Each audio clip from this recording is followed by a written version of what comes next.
Hello, my dear ladies. Hello, my dear gentlemen.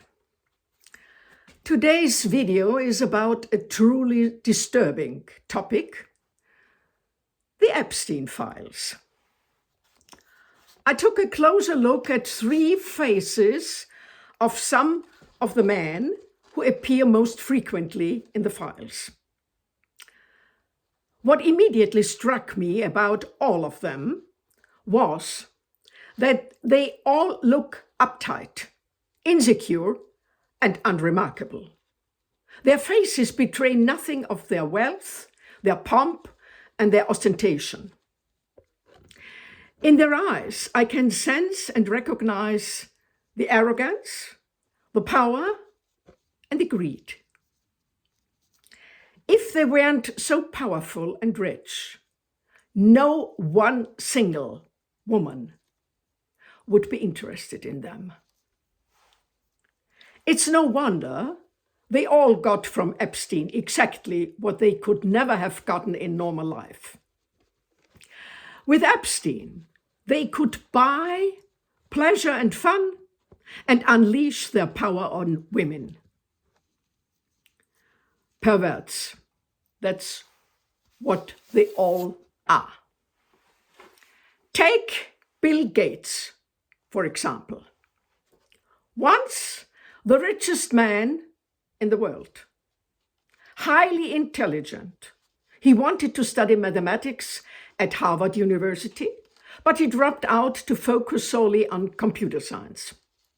In his youth, he was the prototype of the shy, uptight overachiever. Large glasses, pale, insecure. He certainly had problems with girls, because he absolutely wasn't and still isn't the ladies' man. With his friend Alan, he founded Microsoft and thus became one of the richest men in the world. He divorced his wife, with whom he has 3 children. He worked hard on his company his entire life, was married to the same woman for 27 years, and was the father of 3 children. That sounds perfectly normal and unspectacular. With his enormous wealth, he and his wife wanted to do good. With the founding of the Bill and Melinda Gates Foundation in 2000, he invested over 50 billion US dollars in areas such as health, poverty reduction, and education. That is very commendable, and I believe that he genuinely wants to do good for humanity, even if he is prone to outbursts of anger and mistreats other people. Among the triggers for his divorce was his friendship with Jeffrey Epstein and his numerous affairs. This doesn't really fit with the image of this ambitious, hardworking, unassuming, successful man with glasses and a sweater. He still seems modest and insecure. And I also believe that he genuinely regrets his contact with Epstein. It just doesn't suit him at all. I think he wanted to make up for everything in his life that he hadn't experienced. I believe his success ruined him as a person. I also read that Epstein blackmailed him with fabricated affairs with Russian girls. Then I looked at Peter Mandelson's face. He's similar in type to Bill Gates, unassuming, insecure, inhibited, with glasses. He strikes me as an ascetic. His background, however, is different. Mandelson was in politics He was a British Labour politician. Under Tony Blair, he was Minister without portfolio, Secretary of State for Trade and Industry, Secretary of State for Northern Ireland, and then EU Commissioner for Trade, and was Secretary of State for Economic Affairs under Gordon Brown. In 2025, he briefly served as British ambassador to the US through his friend Keir Starmer. He was dismissed due to his connection to Epstein. Peter Mandelson is one of the most influential gay men in Europe. In 2000, Mandelson publicly acknowledged his relationship with a man. His connection to Epstein stems from his misconduct in the civil service. There is suspicion that Mandelson, during this time as Secretary of State for Economic Affairs, passed on confidential and market-sensitive government information to Epstein. Mandelson had contact with Epstein for years, but primarily of a financial nature. Epstein is alleged to have paid him large sums of money over the years. Peter Mandelson denies everything and states that he regrets his association with Epstein. For Peter Mandelson, it is financial greed that ruined his life through his connection with Epstein.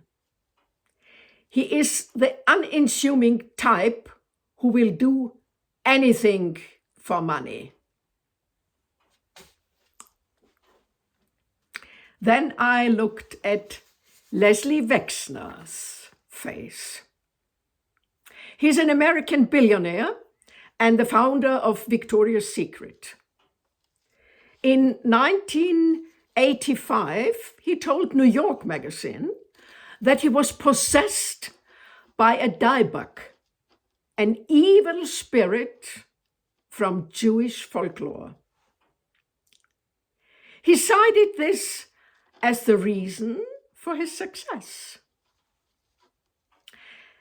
He was a supporter of the Republican Party and a major party donor, but left the party in 2018.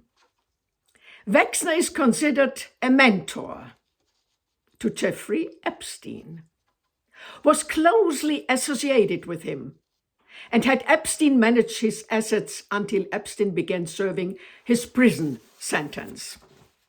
Wexner is also considered the primary source of Epstein's wealth. For example, Wexner transferred ownership of a 7-story mansion in Manhattan to Epstein, considered one of the largest private residences in the city, where Epstein's sex crimes took place. After Epstein's last arrest, Wexner claimed that Epstein had embezzled large sums of money from his family. He portrays himself as a victim of Epstein. But Virginia Giuffre claimed in 2024 that she had been introduced to Wexner by Epstein, which Wexner vehemently denies. Now about his face. He has an old gray face with cold and greedy eyes. He tolerates no dissent. He's a tyrant. He radiates insincerity and harshness. He's a very clever, shrewd businessman.